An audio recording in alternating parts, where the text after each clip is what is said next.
اندازے بیان بات بدل دیتا ہے، ورنہ دنیا میں کوئی بات نئی بات نہیں۔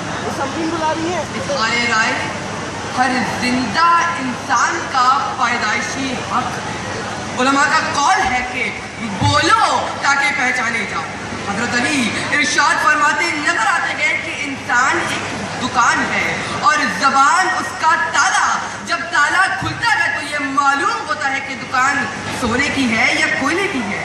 یہ بات ثابت ہے کہ اپنی پہچان کے لیے، شناخت کے لیے، اظہار کے لیے جس ذریعے کی ضرورت ہوتی ہے وہ ہے زبان۔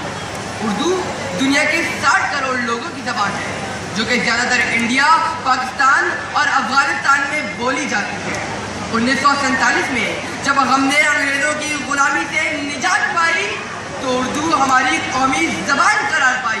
1971 میں پاکستان کا دایاں بازو بنگلہ دیش کی صورت میں کٹ کر الگ ہو گیا، کیونکہ ہم اردو زبان کے ساتھ کسی دوسری زبان کی شراکت داری برداشت نہیں کر پائے۔ اردو ہمارا فخر، ہمارا گھمنڈ، ہمارا وقار ہوا کرتی تھی، پھر نہ جانے کیا ہوا کہ ہماری ترجیحات بدلتی چلی گئی۔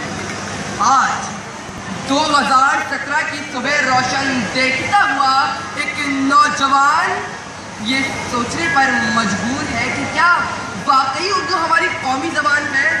آج کے اعلیٰ تعلیمی ادارے اردو کی حیثیت فقط ایک مضمون کی ہی رہے ہیں۔ اعلیٰ تعلیم کی کتاب ہو یا سرکاری دفاتر کے رسائل، سب میں اردو کی حیثیت شاذ و نادر نظر آتی ہے۔ یہ ایک تکلیف دہ حقیقت ہے کہ ہماری قومی زبان تو اردو ہے مگر سرکاری زبان انگریزی ہے۔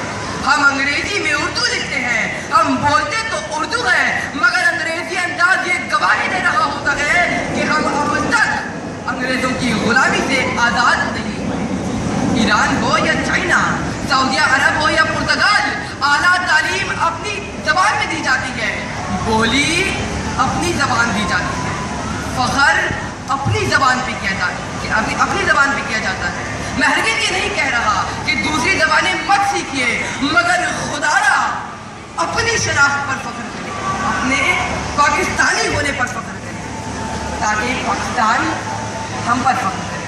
شکریہ۔